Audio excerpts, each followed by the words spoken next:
Sebelumnya, perkenalkan, nama saya Devri Julius Umbo dengan NIM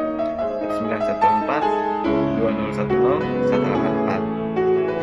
Saya dari Universitas Pembangunan Indonesia Manado, kelas A1 semester 4, Fakultas Keperawatan. Pada saat ini, saya akan membuat video yang bertujuan untuk membentuk tugas mata kuliah dengan dosen pengampu Nurse Engrinindi S. Kemenkes dengan mata kuliah perawatan HIV dan AIDS.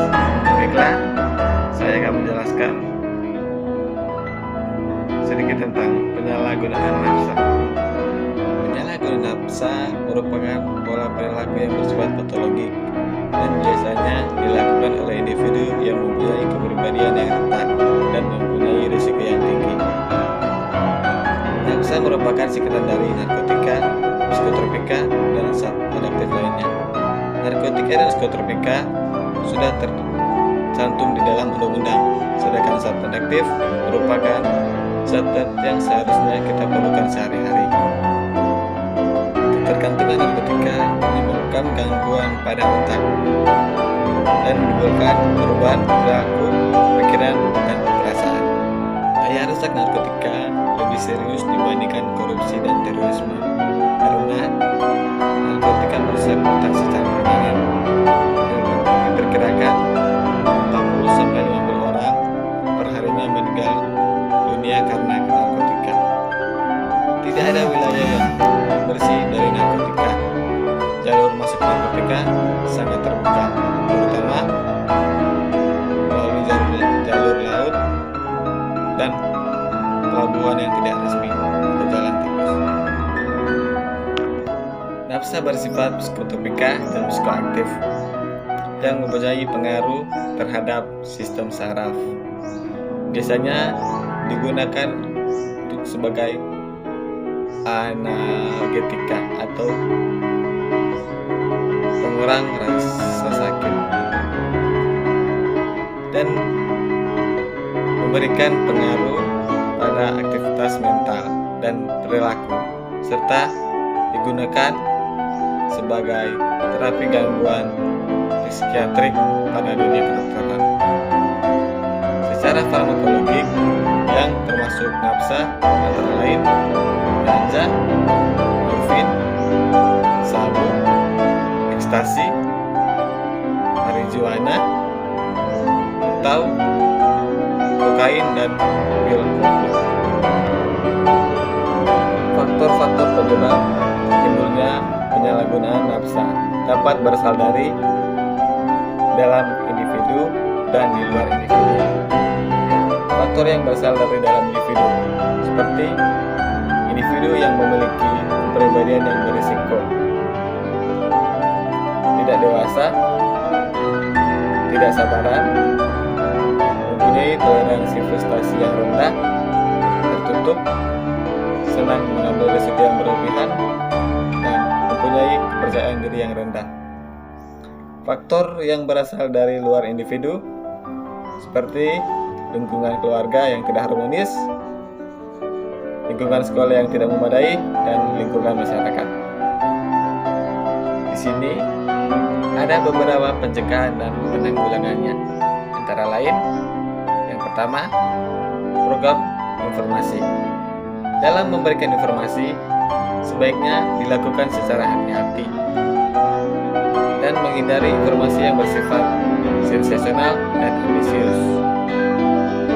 Karena dalam hal ini justru akan menarik bagi mereka untuk menguji kebenarannya dan merangsang keberaniannya. Yang kedua, program pendidikan efektif.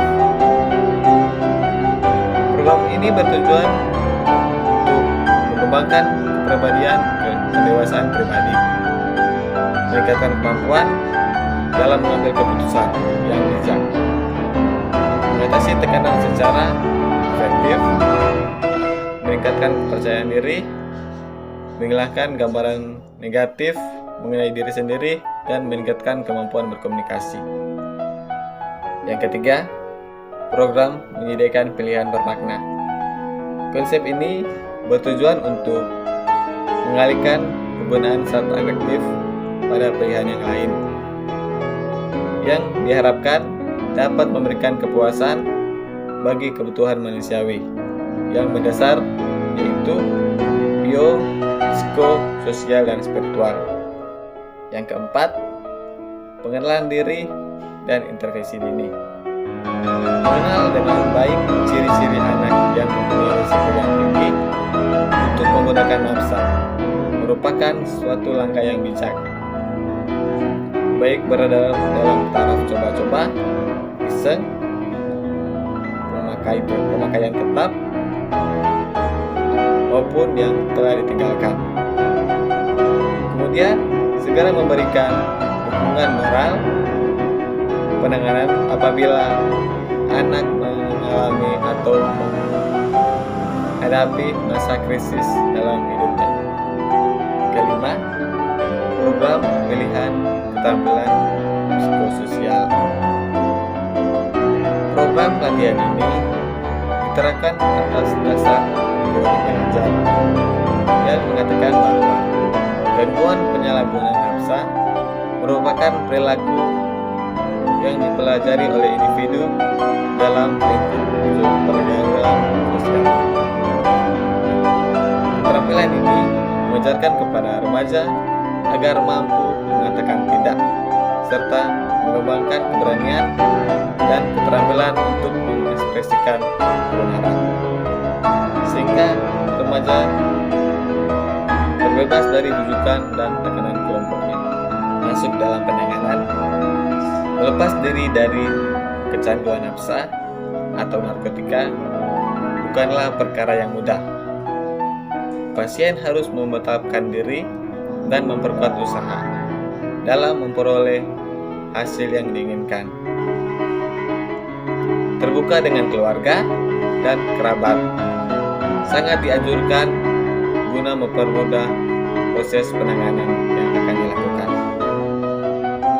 Rehabilitas merupakan upaya yang dilakukan untuk menangani kecanduan nafsa. Dengan mengajukan rehabilitas atas kemauan dan kehendak sendiri sesuai dengan pasal 55 ayat 2 Undang-Undang Nomor 35 Tahun 2009 tentang narkotika, pasien tidak akan ditindak secara pidana.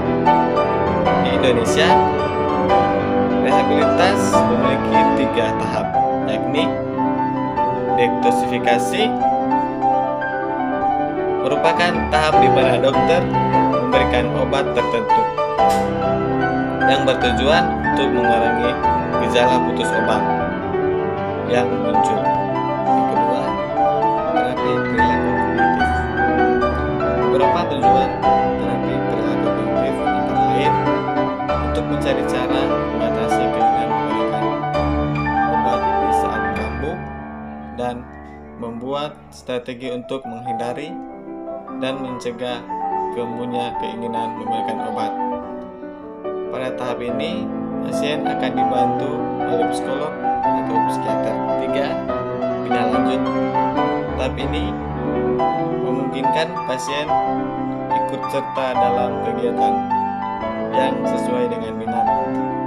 Pasien akan dapat kembali ke sekolah, ke tempat kerja, namun tetap dalam pengawasan.